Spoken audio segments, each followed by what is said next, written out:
ہمارے channel Urdu moral story میں خوش آمدید۔ ہمارے چینل سے روزانہ آپ کو سچی اسلامی کہانیاں سنائی جاتی ہیں۔ ان کہانیوں میں کوئی نہ کوئی ایسا سبق چھپا ہوتا ہے جو آپ کی زندگی سنوار سکتا ہے۔ آج کا واقعہ بھی ایسا ہی ہے۔ چلیے سنتے ہیں آج کی کہانی۔ منی اس وقت پالنے اور میں 3 برس کی تھی۔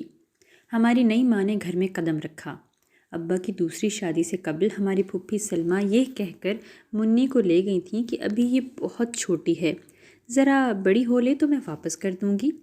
مجھے اچھی طرح یاد ہے، میں سہمی ہوئی ابا کی سیج کے ساتھ کھڑی شوق اور حیرت سے اپنی نئی ماں کو تک رہی تھی، جو اس وقت دلہن بنی میرے ابا کی پلنگ پر بیٹھی تھی، اور میں ایک ٹک اس کو دیکھے جاتی تھی۔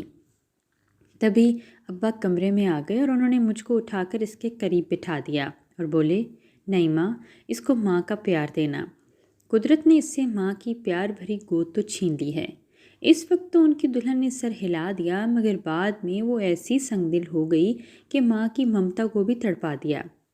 شروع کے چند دن پیار سے بلاتی، مگر میں خود اس عورت سے دور دور رہتی۔ اپنے شوہر کی خوشنودی اور ان کا اعتماد حاصل کرنے کی خاطر مجھ کو خود سے مانوس کرنے کے جتن بھی کیے، مگر میں پھپھو پھپھو بس یہی رٹ لگاتی تھی کہ ماں کے بعد انہوں نے مجھ کو سینے سے لگائے رکھا۔ بچہ تو پیار چاہتا ہے۔ رفتہ رفتہ نئی ماں کی جانب راغب ہونے لگی، یہاں تک کہ ایسا وقت آ گیا کہ میں نے امی کہہ کر سوتیلی ماں کا آنچل مضبوطی سے تھام لیا۔ انہیں مجھ سے لمحہ بھر کے لیے بھی اپنا دامن چھڑانا مشکل ہو گیا۔ میں اب اتنی مسرور ہو گئی جیسے سچی میری اپنی ماں مل گئی ہو۔ ابا مجھ کو اس ماں کے ساتھ لاڈ کرتے دیکھتے تو کہتے، نعیمہ میں یہی چاہتا تھا کہ میری یتیم بچیوں کو تم جیسی ماں ملے۔ عہد کر لیا تھا، جو عورت میری اولاد کو ماں کا پیار دے گی وہی میرے دل پر راج کرے گی۔ شاید ان کو یہ معلوم نہ تھا کہ کوئی دوسری عورت کسی اور کی کوکھ سے جنم پانے والے بچوں کو بطور اپنی اولاد نہیں اپنا سکتی۔ یہ ایک بہت مشکل کام ہے، دل پر جبر کرنا پڑتا ہے، تبھی پرائی اولاد سے یہ رشتہ استوار ہوتا ہے۔ ابا نہ جانتے تھے، مگر ماں ضرور جانتی تھی کہ جوہر کے دل تک سفر طے کرنے کے لیے صرف یہ ایک رستہ ہے کہ اس کی اولاد سے محبت کا ڈھونگ رچایا جائے۔ میں ایک معصوم بچی تھی، علم نہ تھا کہ ماں کی مجھ سے دکھاوے کی محبت ہے۔ میں نے تو ان کے پیار پر اعتبار کر لیا تھا، جیسے پالتو جانور اپنے مالک کی محبت کا اعتبار کر لیتے ہیں۔ میری مسرت اور ماں کے پیار کا عرصہ تو بہت مختصر تھا۔ جو ہی امی نے اپنی بچی کو جنم دیا، خود بخود ان کی قربت سے محروم ہو گئی۔ اب میں اس کا دامن پکڑتی تو وہ غصے سے جھٹک دیتی، قریب جانے کی ضد کرتی، دھتکار ملتی، گھنٹوں روتی رہتی اور پھر ماں کو پرواہ نہ ہوتی۔ میری روح راں سے تنگ آ کر وہ مجھے بند کوٹھڑی میں جو اندھیری تھی بند کر دیتی۔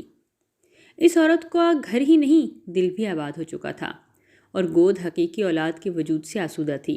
اب بھلا اس کو میری کیا پرواہ؟ ان دنوں بالکل بھی ماں کے دل کی اس کیفیت کو نہیں سمجھتی تھی۔ جتنی وہ مجھ سے چڑھتی، اسی قدر میں اس کی چاہ کرتی۔ اب تو ابا کو بھی ہماری پرواہ نہ رہی۔ یکے بعد دیگری دوسری بیوی سے ان کے 3 بچے ہو گئے تھے، تو اب کا پیار ان بچوں کے ریلے میں خس و خاش کی طرح بہہ گیا تھا۔ اب پھپھو کہتی کہ منی سمجھدار ہو گئی ہے بھائی جی، اس کو گھر لے جاؤ۔ وہ ان کی بات پر بھی کان دھرتے، جیسے منی کو اپنی بہن کی گود میں دے کر اسے بھول گئے ہیں۔ لیکن میں بہن کی بہت کمی محسوس کرتی۔ وہ پھپھو کے ہمراہ گھر آتی، جی چاہتا روک لوں، اپنے پاس رکھ لوں، پھپھی کے ساتھ نہ جانے دوں۔ جب پہلی بار ماں بنی اور اس کی بیٹی ہو گئی تو میں امی کے پیار کو پانے کے جتن کرتی رہی، لڑتی جھگڑتی، اطاعت کرتی، بلکتی، مگر جوں جوں میری طلب بڑھتی، اس کے دل میں میرے لیے چھپی ہوئی بیزاری بھی بڑھ جاتی تھی۔ وہ مجھے مارتی تو مارتی، کئی دفعہ تو ابا سے بھی کسی طریقے سے ڈانٹ پٹوا دیتی۔ انہی دنوں پھپھو علیل پڑ گئی تو منی کو زبردستی باپ کے گھر چھوڑ گئیں۔ اگرچہ اس کے آنے سے مجھے خوشی ہوئی، مگر خوف تھا کہیں سوتیلی ماں کا وہ نشانہ ہی نہ بن جائے۔ اب میں سارے گھر کے کام کرتی اور منی ابا کے بچوں کو کھلاتی۔ اگر غلطی سے وہ سنبھال صحیح سے نہ پاتی تو وہ بلوں سے پکڑ کر اس کو سیدھا ہی کر کے رکھ دیتی تھی۔ مارتی بھی بہت تھی۔ دیکھتے دیکھتے ماں کو کوکھ کے بھی بچے بڑے ہو گئے تھے۔ اب وہ ماں کو منع کرتے کہ آپا اور منی سے برا سلوک نہ کرو، ان کو بھی گھر کی دیتی، اگر معاملے میں وہ ماں کے سامنے دم نہ مار سکتے تھے۔ وہ کیا، ابا بھی نہیں بول سکتے تھے، وہ گھر کی مالکہ تھی۔ منی خوبصورتی میں اپنی مثال آپ تھی۔ سنا تھا میری ماں کو بھی بہت خوبصورتی میں لوگوں نے پایا تھا۔ نعیمہ امی کو تو بس آدھا پیٹ کھانے دیتی تھی، یہ جلد بڑی نہ ہو جائیں اسی وجہ سے، لیکن ہم دونوں بہنیں تو حوروں کی طرح پھر بھی نکھرتی جا رہی تھیں۔ اب جو بھی رشتہ آتا وہ میرے لیے، بڑی ہونے کے ناطے پہلے میرا بیاہ ہونا چاہیے تھا، مگر ماں میرے گن ان کو نہ بتاتی تاکہ ان کے گھر کا کام کون کرے گا پھر۔ ایک بار ایک تعلیم یافتہ اور بہت ہی اعلیٰ افسر کا رشتہ آیا تھا۔ ماں نے ابا سے گٹھ جوڑ کر اپنی بیٹی عالمہ کے ساتھ اس کی شادی کروا دی، کیونکہ لاڈ پیار کی وجہ سے عالمہ کی لچھن کچھ ٹھیک نہ تھے۔ وہ سہیلی کا گھر کہہ کر اور پھر پڑوس کے آوارہ لڑکے مشتاق سے گپیں لگاتی تھی۔ عالمہ کے شوہر مظہر میں کوئی کمی نہ تھی، مگر ماں کے بار بار منع کرنے کے باوجود وہ باز نہ آئی۔ میکے جب آتی اسی آوارہ چھوکرے سے ملتی تھی، آدھی آدھی رات تک ملاقات کرتی تھی۔ بڑی سرکش لڑکی تھی۔ منی کو عالمہ سے رازداں بنا لیا تھا۔ وہ بیچاری ڈر کے مارے بہن کا ساتھ دینے پر مجبور ہو گئی، لیکن مجھ کو کہتی کہ آپا یہ باز نہیں آتی، دیکھ لینا کسی دن مجھ کو پھنسوائے گی۔ اگر ابا نے دیکھ لیا، آپ اس کو منع کریں، وہ اپنی ماں کے کہنے سے باز نہیں آتی، میری کہنے سے کیا باز آئے گی۔ ابا بھی بہت غصے والے تھے۔ بالآخر وہ منحوس گھڑی آ گئی جس کے آنے سے ماں ہی نہیں میں بھی ڈرتی تھی۔ ایک رات 12 بجے کے قریب جب ہم سو گئے تھے، عالمہ منی کو لے کر چھت پر چلی گئی۔ گرمیوں کے دن تھے۔ کیا ہوا کہ اچانک دلہا بھائی ڈیوٹی ختم کرنے کے بعد اپنے گھر کی بجائے سیدھا ہمارے ہی گھر آ گئے۔ ان کی گاڑی کی آواز سن کر منی نے اوپر سے جھانکا۔ اس کا دل دھک سے رہ گیا، کیونکہ عالمہ اور مشتاق چھت پر بنے کمرے میں تھے اور منی زینے کے پاس کھڑی تھی۔ وہ دوڑ کر ان کے پاس گئی، ان کو آگاہ کیا کہ مظہر بھائی آ گئے ہیں۔ تبھی عالمہ چارپائی پر لیٹ کر سوتی بنی۔ امی بھی گاڑی کی آواز سن کر اٹھیں۔ پھر کیا تھا؟ انہوں نے دیکھا کہ عالمہ اپنے بستر پر موجود نہیں۔ ان کو شک ہو گیا۔ دروازے کا پٹ کھول کر دیکھا تو داماد کو گاڑی سے اترتے پایا۔ تبھی وہ بھاگتی ہوئی زینے کی طرف گئیں تاکہ اوپر جا کر بیٹی کو تنبیہ کریں۔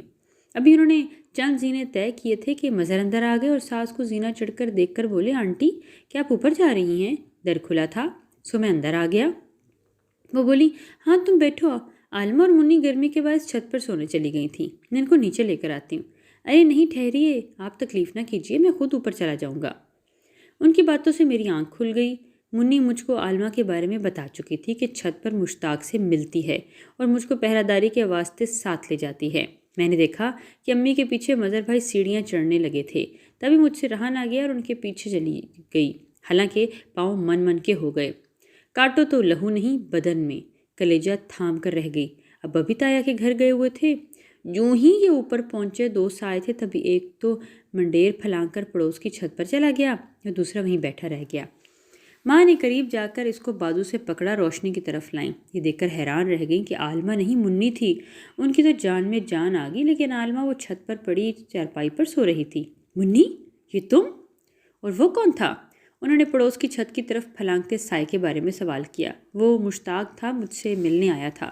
ماں نے اس کے سر پر 2 تھپڑ مارے اور کہا، افسوس منی، تو اتنی بری نکلی، جبکہ میری بیٹی سو جاتی تو یہ کرتوت کرتی تھی۔ پھر کیا تھا؟ ساس اور داماد آگے آگے، عالمہ اور میں منی پیچھے پیچھے۔ ہم زینے اتر کر نیچے آئے۔ مظہر نے منی سے کہا، میں تو بیوی کی بہن جان کر تمہاری عزت کرتا تھا اور تمہارا رشتہ اپنے کزن سے کروایا، اور تم کسی لڑکے سے ملتی ہو۔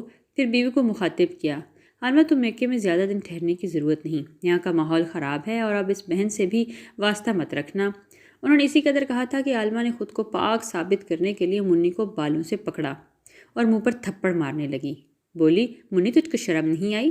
مجھ کو یہ کہہ کر اوپر لے گی کہ صحن میں گرمی سے نیند نہیں آتی اور ملنا تھا تجھے اس منحوس چھوکرے سے؟ بتا تو صحیح، کب سے تو یہ چکر چلا رہی ہے؟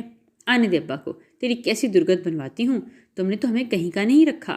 اس کے بعد بھی عالمہ نے شوہر کے سامنے میری بے قصور بہن کے ساتھ نہایت حقارت بھرا سلوک روا کیا۔ یوں منی کی منگنی بھی ختم ہو گئی جو مظہر بھائی نے کروائی تھی۔ انہوں نے کہا کہ اپنی آنکھوں سے اس لڑکی کے چھپ کر میں نے پڑوسی سے ملتے دیکھا ہے، مجھے اپنے کزن سے کیا دشمنی کہ اس کے ساتھ اس کی شادی کرواؤں؟ ماں جو سارا احوال جانتی تھی، اپنی بیٹی کا گھر بچانے کی خاطر گونگی بنی رہی، بلکہ ابا سے بھی 2-4 باتیں منی کے بارے میں جھوٹی جڑ دیں تاکہ اس کی بیٹی کی کرنی پر پردہ پڑا رہے۔ ابا کو ایسی غیرت آئی کہ منی کو 4 چوٹ کی مار دی۔ وہ چرپائی سے لگی، تب بھی اس نے لب نہ کھولے۔ میں تو اس کی ماں جائی تھی، البتہ مجھ کو بتایا کہ آپا اتنا وقت نہیں تھا، تبھی عالمہ نے میرے پیر پکڑ لیے اور چارپائی پر لیٹ کر سوتی بنی۔ اس کی بلا میں نے اپنے سر لے لی۔ سیڑھیوں پر تو امی اور مظہر بھائی کی آواز آ رہی تھی۔ پھلانگ کر اپنے گھر کی چھت کو جانے کی خاطر مشتاق کو زینے کے آگے سے گزرنا پڑتا۔ جبکہ آپ لوگ اوپر آ چکے تھے، تبھی میں اور مشتاق جہاں کھڑے تھے ساتھ جڑ کر بیٹھ گئے تاکہ مظہر بھائی کو عالمہ پر بالکل بھی شک نہ ہو۔ پھر کیا تھا، ہو گیا نا سب کچھ جو یہی چاہتے تھے۔ اس کا گھر اجڑنے سے تو چلو بچ گیا، غم کی وجہ سے 3 ماہ تک میں تو اپنی بستر پر پڑی ہی رہی، بلکہ تقدیر کے وار سے ہار ہی گئی تھی۔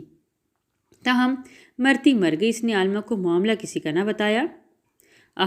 میری معصوم بہن، اپنی سوتیلی بہن کے لیے کتنی بڑی قربانی دی، اس عورت کی بیٹی کا گھر بچانے کے لیے جس نے اپنے مفاد کے لیے ہم کو ہی قربانی کا بکرا بنایا۔ کبھی ماں بن کر اپنی اولاد نہ سمجھا۔ مونی نے خود کو اس پر وار دیا۔ کاش مونی کچھ دن اور زندہ رہتی تو میں ابا کو اصل حقیقت سے آگاہ کر دیتی۔ مونی نے مر کر بھی مجھ کو سزا دے دی، جب تک جیوں گی اپنے ضمیر کی یہ سزا بھگتے گی۔ اب مجھے خبر ہے میری بہن نے ہر ایک کی طرف سے مایوس ہو کر جینے کی آس بھی چھوڑ دی تھی، پھر بھلا زندگی اس سے وفا کیوں کرتی؟